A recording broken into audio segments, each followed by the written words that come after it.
안녕하세요. 오늘 우리가 만날 여인은 조선시대 가장 비극적인 사랑의 주인공입니다. 그녀의 이름은 정순왕후, 단종의 부인입니다.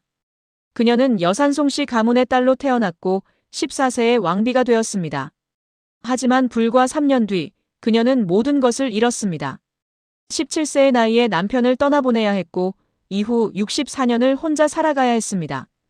역사 속에서 그녀의 이름은 크게 알려지지 않았지만 그녀가 보여준 절개와 사랑의 이야기는 600년이 넘는 시간을 뛰어넘어 우리 마음에 닿습니다. 오늘 그 이야기를 들려드리겠습니다. 1440년 세종대왕이 한글을 창제한 지 4년이 지난 때입니다. 조선 왕조는 세종대왕의 영명한 정치로 문화와 과학이 발전하는 태평성대를 누리고 있었습니다. 한글이 창제되고 치국이가 만들어지고 과학기술이 발전하는 황금기였습니다. 바로 이 시대에 여산송씨 가문의 한 명의 딸이 태어났습니다. 그녀가 바로 정순왕후입니다. 아버지는 열양보원군 송현수, 어머니는 여흥민 씨입니다. 아버지 송현수는 풍저창 부사와 판돈영 부사를 역임한 신분이 높은 관료였습니다. 한편 정순왕후는 단종보다 1살 나이가 많았습니다. 정순왕후가 태어났을 때만 해도 그녀가 나중에 왕비가 될 것이라는 것을 누구도 예상하지 못했습니다. 양반 가문의 딸로서 그녀는 당시 신분에 맞는 교육을 받았습니다.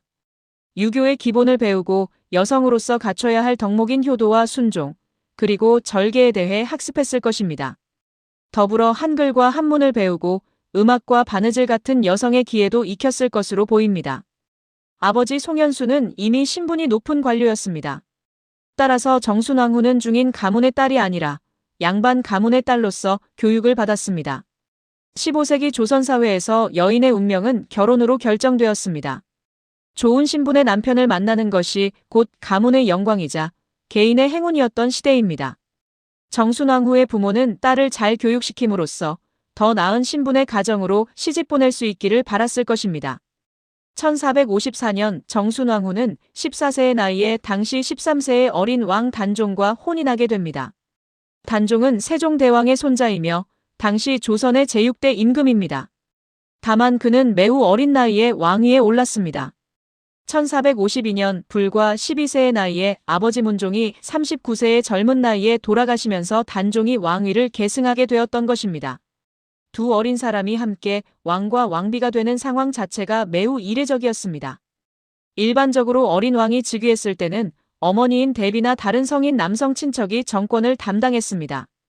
그러나 단종의 경우 모친도 먼저 돌아가 있었고 정권은 황보인과 김종서 같은 문종의 고명 대신들이 담당했습니다. 단종이 왕위에 오를 당시 조선의 정치 상황은 매우 복잡했습니다. 세종대왕이 남긴 영화로운 유산도 있었지만 권력의 공백은 여러 세력의 다툼을 만들었습니다. 특히 세조의 존재가 문제였습니다. 세조는 단종의 숙부로 세종의 둘째 아들입니다. 권력욕이 강했던 인물입니다. 본래 세조는 단종을 보좌하는 역할을 맡았지만 점차 그의 야심은 증대되었습니다. 조정의 신하들도 세조 편과 황보인, 김종서 편으로 나뉘어 대립하기 시작했습니다. 정순왕후가 왕비가 되면서 그녀가 누릴 수 있는 것도 많았지만 그녀를 둘러싼 제약도 많았습니다. 왕비는 왕의 아내로서 명예로운 신분이지만 동시에 궁 안에 갇힌 신분이기도 했습니다. 특히 어린 나이에 왕비가 된 정순왕후는 정치적 영향력을 행사할 수 없었습니다. 조선시대 왕비가 정치에 개입하는 경우는 드물었습니다. 그녀의 역할은 왕의 아내로서 내명부를 주도하고 후계자를 낳는 것으로 국한되었습니다. 하지만 이 시기에 정순왕후가 단종과 함께한 시간들은 어쩌면 가장 행복했을 수도 있습니다. 정치적 소용돌이 속에서도 두 어린 사람은 서로를 의지했을 것입니다. 1453년 10월 10일 정순왕후가 왕비가 된 지 겨우 1년도 채 안 되는 시점입니다. 이날은 조선 역사에서 가장 비극적인 날 중 하나로 기억됩니다. 바로 계유정난이라 불리는 사건이 일어난 것입니다. 단종의 숙부였던 세조는 더 이상 섭정에 머물러 있지 않았습니다. 그는 권력을 독점하고 싶었습니다. 세조는 자신을 따르는 신하들을 모아 무력을 동원했습니다. 황보인과 김종서 같은 기성 세력의 신하들을 모두 제거했습니다. 당시 궁궐은 혼란으로 빠져들었습니다. 여인의 신분으로서 정순왕후가 이 사건에서 어떤 일을 겪었는지 자세한 기록은 남아있지 않습니다만 그녀는 분명 깊은 두려움과 절망감을 느꼈을 것입니다. 세조는 정난을 일으킨 후 신하들의 지지를 확보하기 위해 극단적인 조치를 취했습니다. 바로 단종을 폐위하려는 것입니다. 당시 단종은 겨우 13세의 어린 왕이었습니다. 이렇게 어린 나이에 왕좌에서 내려온 것입니다. 세조는 단종이 왕위에 적합하지 않다는 고시를 만들었습니다. 영악한 정치인이었던 세조는 관료들을 통해 형식적인 절차를 진행했습니다. 신하들의 건의라는 형식으로 단종의 자발적 퇴위를 강요했던 것입니다. 1455년 유니월 11일, 단종은 상황왕위에서 물러난 왕의 신분이 되었습니다. 그리고 세조는 정식으로 왕위에 올랐습니다. 단종이 폐위되면서 정순왕후도 그 신분이 변하게 되었습니다. 더 이상 그녀는 왕비가 아니었습니다. 대신 그녀는 상왕비라는 신분이 되었습니다. 이것은 매우 미묘한 신분이었습니다. 명목상으로는 아직 왕의 아내였지만 실질적인 왕비의 권위와 지위는 사라진 것입니다. 당시 궁궐 내에서 정순왕후의 위상은 크게 추락했을 것입니다. 새로운 왕 세조는 자신의 왕비를 삼았을 것이고 그동안 정순왕후를 신경 썼던 신하들도 등을 돌렸을 것입니다.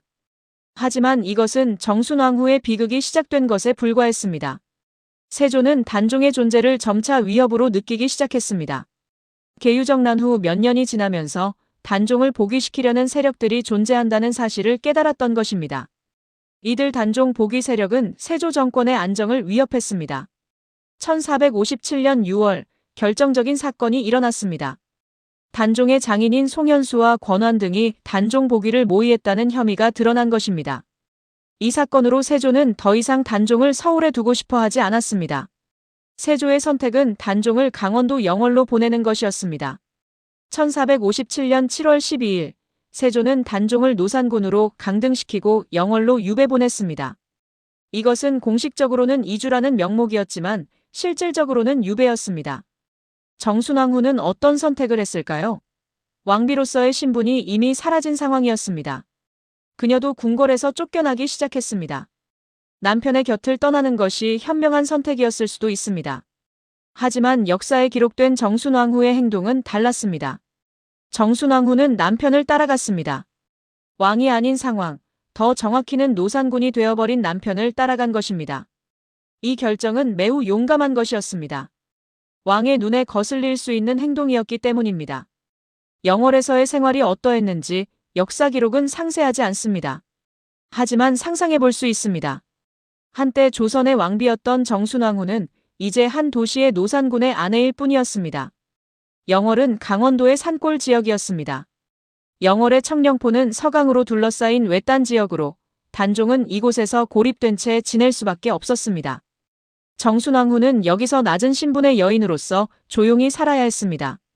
하지만 그녀는 단종을 간호하고 그를 정서적으로 지탱했을 것입니다. 그리고 1457년 10월 21일, 마침내 그날이 왔습니다. 단종이 세상을 떠난 것입니다. 공식적인 기록에 따르면 단종은 스스로 목숨을 끊었다고 되어 있습니다. 하지만 많은 역사가들은 이것이 세조의 명령에 의한 강제인 것으로 추정합니다. 단종은 이때 불과 16세였습니다. 12세에 왕위에 올랐다가 13세에 폐위되고 이후 2년을 노산군으로 살다가 결국 세조의 소나귀에서 죽음을 맞이한 것입니다. 정순왕후는 17세의 나이에 남편을 잃었습니다. 가장 슬픔을 맞이해야 했던 것입니다. 그는 상왕비로서 보호받지 못했고 아내로서 남편을 지킬 수도 없었습니다. 단종의 죽음 이후 정순왕후의 신분은 더욱 추락했습니다. 단종이 노산군으로 강등되었으므로 정순왕후도 노산군의 처에서 서인으로 강등되었습니다.